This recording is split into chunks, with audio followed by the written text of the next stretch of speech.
We are going to start a new chapter, chapter 15, the birth of United Nations. The Industrial Revolution helped the European countries to become rich.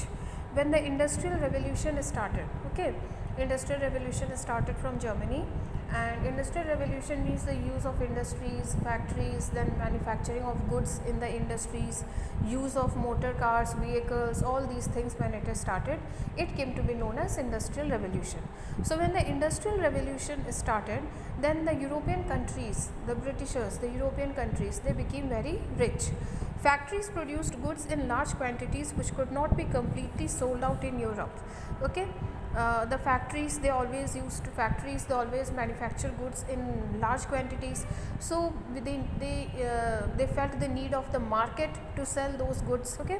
तो जब industrial revolution शुरू हुई तो जितने भी European countries है, Britishers है, वो काफ़ी ज़्यादा रिच हो गए, वो बहुत ज़्यादा पैसे कमाने लगे. तो जब इंडस्ट्रियल रेवोल्यूशन शुरू हुआ, इंडस्ट्रियल रेवोल्यूशन मतलब जब इंडस्ट्रीज़ इस्टेब्लिश होना शुरू हुई, चीज़ें इंडस्ट्रीज़ में मैन्युफैक्चर होने लगी, मोटर कार्स, व्हीकल्स, ये सारी चीज़ें लोग यूज़ करने लगे, ये सब चीज़ें मैन्युफैक्चर होने लगी, इन्वेंट होने लगी, तो इंडस्ट्रियल रेवोल्यूशन शुरू हुआ. तो जब इंडस्ट्रियल रेवोल्यूशन शुरू हुआ तो जितने भी यूरोपियन कंट्रीज़ हैं, जो ब्रिटिशर्स हैं, वो काफ़ी ज़्यादा अमीर हो गए, काफ़ी ज़्यादा रिच हो गए, और जो फैक्ट्रीज़ हैं वो एक साथ मतलब काफ़ी ज़्यादा क्वांटिटी में वो गुड्स यानी कि चीज़ें मैन्युफैक्चर करने लगे. The European countries found markets in Asia and Africa. जो यूरोपियन कंट्रीज़ थे, अब वो जो फैक्ट्रीज़ में जो चीज़ें मैन्युफैक्चर हो रही थी इतनी ज़्यादा क्वांटिटी में, तो उन्हें बेचना भी तो था, तो उन्हें उन चीज़ों को बेचने के लिए उन्हें मार्केट चाहिए था. तो एशियन कंट्रीज़ में यानी कि इंडिया में और अफ्रीकन कंट्रीज़ में यहाँ उन्हें अपनी चीज़ों को बेचने का मार्केट मिल गया. They required large amount of raw materials for their industries. तो अब इन इंडस्ट्रीज़ में जो चीज़ें हम मैन्युफैक्चर करेंगे उसके लिए रॉ मटेरियल चाहिए था. रॉ मटेरियल मतलब वो चीज़ें जिनकी हेल्प से हम चीज़ों को मैन्युफैक्चर करेंगे, तो उनके लिए रॉ मटेरियल चाहिए था. So Europeans also found the raw materials in the continents of Asia and Africa. तो यूरोपियंस जो थे उन्हें वो रॉ मटेरियल भी एशिया और अफ्रीकन, जो एशियन कंट्रीज़ है, अफ्रीकन कंट्रीज़ है यानी कि इंडिया और अफ्रीकन कंट्रीज़, यहाँ से उन्हें अपने फैक्ट्रीज़ के लिए, अपने इंडस्ट्रीज़ के लिए रॉ मटेरियल्स मिल गए. तो वो एशियन कंट्रीज़ और अफ्रीकन कंट्रीज़ से रॉ मटेरियल एक्सट्रैक्ट करके अपने फॉरेन इंडस्ट्रीज़ में भेजते थे, और वहाँ पे चीज़ों को फैक्ट्रीज़ में मैन्युफैक्चर करके फिर उन्हें मार्केट में बेचा करते थे. Now as a result, a competition arose among them for establishing the market and sourcing the raw materials. So इस वजह से अब उनके बीच कंपटीशन होने लगा कि कौन अपना मार्केट कहाँ पे इस्टेब्लिश करेगा, कौन अपना मार्केट कितना ज़्यादा पावरफुल बनाएगा, कौन कितने अच्छे से अपना बिजनेस सेटअप करेंगे. तो इन सब चीज़ों को लेकर के अब उनके बीच कॉम्पिटिशन्स होने लगे. England, France, Germany, Spain, Portugal, Holland and Italy became the most influential nations in Europe. तो England, France, Germany, Spain, Portugal, Holland और इटली, ये सब जो है पावरफुल हो गए, ये सब पावरफुल नेशंस हो गए. These countries became jealous of each other and wars raged among them for enlarging their empires and territories. अब ये जो कंट्रीज़ है, ये जितने भी कंट्रीज़ है, होलैंड, स्पेन, जर्मनी, फ्रांस, इन सभी कंट्रीज़ के बीच जो है कंपटीशन होने लगा, और फिर इन लोग के बीच आपस में ही लड़ाइयाँ होने लगी कि कौन अपने चीज़ों को मैन्युफैक्चर करके कहाँ बेचेगा, कौन अपना मार्केट कहाँ पे इस्टेब्लिश करेगा, और कौन अपना एरिया कहाँ पर कोई कब्ज़ा करके वहाँ पे जो अपना डोमिनेंस है वो इस्टेब्लिश करेंगे. तो इन सब चीज़ों को लेके इन कंट्रीज़ के बीच जो है लड़ाइयाँ होने लगी. The 20th century witnessed two most devastating world wars. और उसके बाद इन कंट्रीज़ में जब आपस में जब लड़ाइयाँ होने लगी, जेलसी हो गई, लड़ाई होने लगी, तो फिर जो है 2 वर्ल्ड वॉर्स हुए इनकी वजह से. Now the first world war was fought during 1914 to 1918. जो फर्स्ट वर्ल्ड वॉर था वो 1914 और 1918 के बीच लड़ा गया. The second world war started after a gap of about 20 years. तो 1914 और 1918 में फर्स्ट वर्ल्ड वॉर हुआ था, और जो दूसरा वर्ल्ड वॉर था, जो सेकेंड वर्ल्ड वॉर था, वो 20 years के बाद वो फिर जो है सेकेंड वर्ल्ड वॉर हुआ. The second world war was fought during 1939 to 1945। जो सेकेंड वर्ल्ड वॉर था वो 1939 टू 1945 के बीच हुई थी। Now these two wars were very destructive. दोनों ही लड़ाइयों में बहुत ज़्यादा लॉस हुआ था। Millions of people lost their lives, बहुत सारे लोगों की डेथ हो गई थी। It led to the outbreak of diseases and scarcity of food.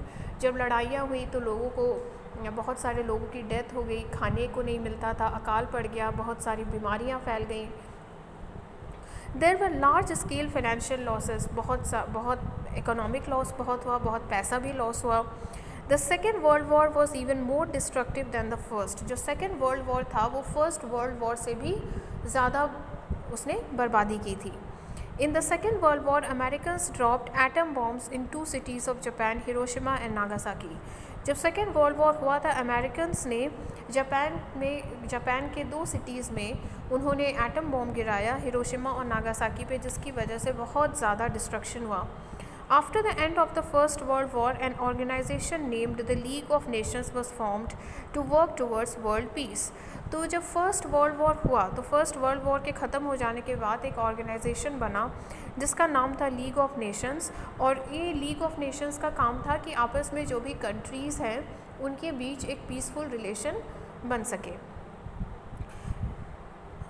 It had 63 member countries, but it could not prevent the outbreak of the Second World War. Okay, तो it had 63। अब ये जो league of Nations थे इसमें 63 countries इनके member थे, ठीक है, 63 जो है कंट्रीज़ इनके मेंबर बने।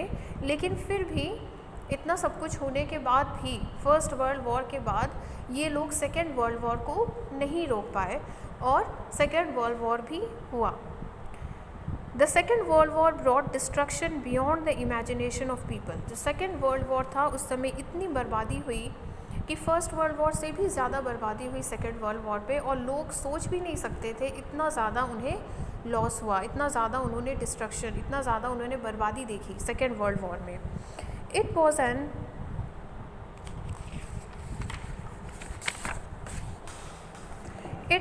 Eye opener for the humanity.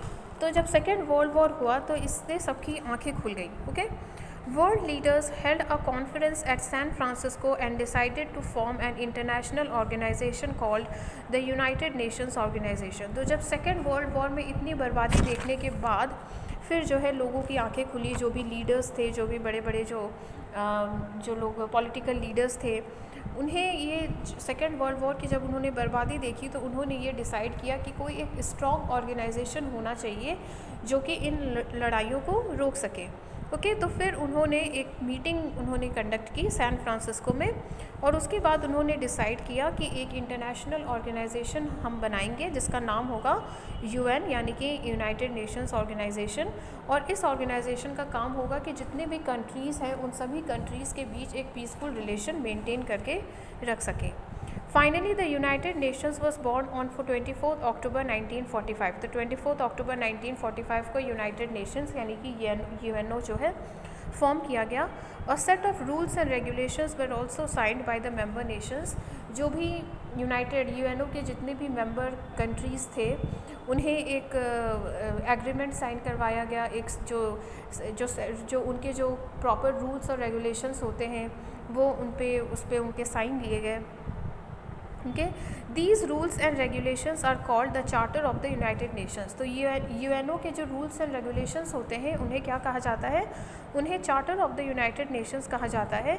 India was also among the 50 nations which signed the charter on 26 अक्टूबर 1945। इंडिया भी जो है यूनाइटेड नेशंस का मेंबर है, और इंडिया ने जो है यूएनओ का ये चार्टर साइन किया था 26 अक्टूबर 1945 को। Every year 24 October is celebrated as UN day. तो हर साल 24 अक्टूबर को जो है यूनाइटेड नेशंस डे सेलिब्रेट किया जाता है। Every year 24 October is celebrated as UN day. तो हर साल 24 अक्टूबर को यूनाइटेड नेशंस डे सेलिब्रेट किया जाता है, और इंडिया ने जो है यूनाइटेड नेशंस का ये चार्टर साइन किया था 26 अक्टूबर 1945 को। The name United Nations was given by Franklin D Roosevelt, the president of the United states of America. तो ये जो नेम है यूनाइटेड नेशंस, ये इस ऑर्गेनाइजेशन को ये नाम किसने दिया था? इस ऑर्गेनाइजेशन को ये नाम फ्रैंकलिन डी रूजवेल्ट ने दिया था, जो उस समय अमेरिका के प्रेसिडेंट थे। The UN has its headquarters in New York USA। Today UN has more than 190 members. तो ये जो यूनाइटेड नेशन का जो हेडक्वार्टर्स है ये न्यूयॉर्क में है, न्यूयॉर्क अमेरिका में है, और आज यूनाइटेड नेशंस के 190 मेंबर्स हैं, यानी कि 190 कंट्रीज़ जो है ये यूनाइटेड नेशंस की मेंबर बन चुके हैं। The main principles of the UN, of जो यूनाइटेड नेशंस के मेन प्रिंसिपल्स क्या है, उनके मेन रूल्स क्या हैं? All the member countries should respect the rights and sovereignty of each other. जितने भी मेंबर कंट्रीज़ हैं वो दूसरे कंट्रीज़ की जो भी रूल्स है, रेगुलेशंस है, राइट्स है, ड्यूटीज़ है, वो उनकी रेस्पेक्ट करेंगे। Use of force and threat should be avoided. किसी को कोई भी कंट्री दूसरे कंट्री को ज़बरदस्ती या डरा धमकाकर कोई काम नहीं करवा सकता। Only peaceful means should be use to settle disagreements. अगर किसी बात पे अगर कोई राज़ी नहीं हो रहा, किसी बात को लेकर अगर कोई इशू है, कुछ आर्ग्यूमेंट है, तो उसे आराम से बैठ कर के ऐसे आर्ग्यूमेंट्स को सॉल्व किया जाएगा। Okay, member countries must support and cooperate with the UN in all it's activities. जितने भी मेंबर कंट्रीज़ है वो यूनाइटेड नेशंस को हर एक काम में उनका सपोर्ट करेंगे। The main objectives of the UN, अब UN के मेन ऑब्जेक्टिव्स क्या हैं? टू मेंटेन उनकी मेन ड्यूटी क्या है यूनाइटेड नेशंस की? To maintain international peace and security.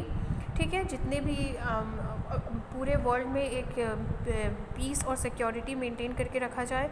To develop friendly relations among the nations, जितने भी कंट्रीज़ हैं, जितने भी नेशंस हैं, उनके बीच एक फ्रेंडली रिलेशन हो। To achieve international cooperation for solving economic, social and humanitarian problems.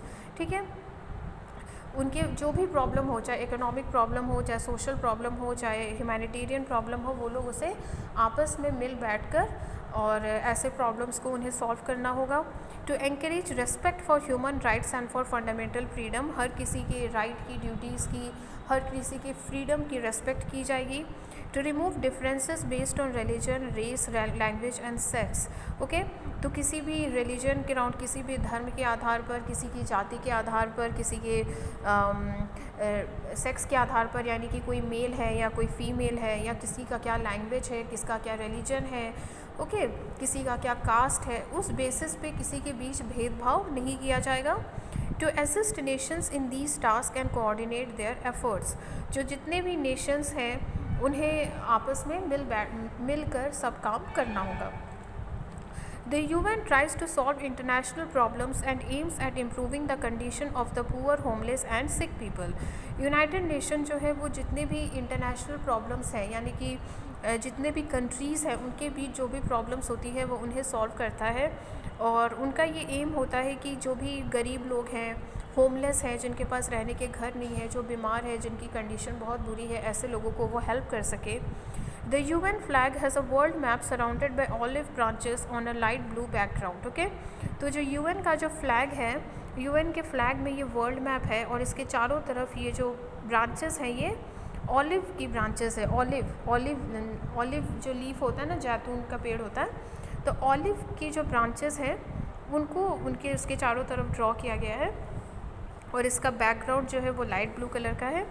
The olive branches symbolise peace. The olive, इस UN का जो सिंबल है, UN का जो फ्लैग है, इसमें जो ऑलिव ब्रांचेस दिए गए हैं, these olive branches they symbolise peace. One of the major declarations of the UN is the declaration of human rights in 1948। तो सबसे मेजर डिक्लेरेशन जो है UN का वो है ह्यूमन राइट्स डिक्लेरेशन, जो कि 1948 में फॉर्म किया गया था। It was aimed at achieving the objectives of UN। सो ये ह्यूमन राइट्स इसलिए इसको फॉर्म किया गया था ताकि जो भी UN के जो प्रिंसिपल्स हैं, जो ऑब्जेक्टिव्स हैं, उन पे ठीक ठाक से लोग काम कर सकें। Some of the important rights mention in the declaration are. तो UN का जो ह्यूमन राइट्स जो डिक्लेरेशन है उसमें कुछ इम्पॉर्टेंट राइट्स जो हैं वो है राइट टू लिबर्टी, सबको आज़ाद रहना है, आज़ाद रहने का हक़ है। राइट टू इक्वालिटी, सबको बराबर की नज़र से देखा जाए। राइट टू एजुकेशन, सबको पढ़ने का अधिकार है। Right to freedom of religion, हर किसी को अपना रिलीजन फॉलो करने का हक है, जिसे जो रिलीजन जो फॉलो करना चाहे वो उस रिलीजन को फॉलो कर सकता है। Right to freedom of expression, हमारे जो भी ओपिनियंस हैं, आइडियाज़ हैं, हम उन्हें एक्सप्रेस कर सकते हैं। And equal pay for equal work, और चाहे मेल हो या फीमेल हो, दोनों को ही एक काम के लिए एक जैसा वेजेस, एक जैसे पैसे मिलने चाहिए। ये नहीं कि हाँ मेल को ज़्यादा मिला या फीमेल को कम मिला, ऐसा नहीं होना चाहिए। ठीक है, तो सभी को हर काम के लिए बराबर पैसे मिलने चाहिए। ठीक, सो now come to points to remember. Many European countries became rich after the Industrial Revolution. Industrial Revolution के बाद जितने भी यूरोपियन कंट्रीज़ थे वो बहुत ज़्यादा रिच हो गए। They found markets and raw materials in Asia and Africa. तो अपने इंडस्ट्रीज़ के लिए उन्हें जो रॉ मटेरियल्स चाहिए थे वो भी उन्हें एशिया और अफ्रीका से मिल गए, और अपनी फैक्ट्रीज़ में जो चीज़ें बनती थी, जो चीज़ें मैन्युफैक्चर होती थी, उन्हें बेचने के लिए भी उन्हें मार्केट चाहिए था, तो वो भी उन्हें एशिया और अफ्रीका में ही मिल गया। Out of jealousy the European countries became enemies, अब इनमें आपस में ही लड़ाइयाँ होने लगी। ठीक है, इनमें आपस में ही जलन होने लगी और लड़ाइयाँ होने लगी। They fought 2 great world Wars, और इन यूरोपियन कंट्रीज़ की वजह से 2 बड़े विश्व युद्ध हुए थे। The United Nations came into existence on 24 October 1945। United Nations जो है 24 अक्टूबर 1945 को फॉर्म किया गया था, और the aim of the UN is to promote world peace, और यूनाइटेड नेशंस का मेन काम है दुनिया भर में शांति बनाए रखना। जितने भी कंट्रीज़ हैं वो आपस में लड़ाई ना करके आपस में मिल बैठ करके सोच समझ करके हर एक प्रॉब्लम का सोल्यूशन निकालें। Okay, so their main aim is to promote world peace and security.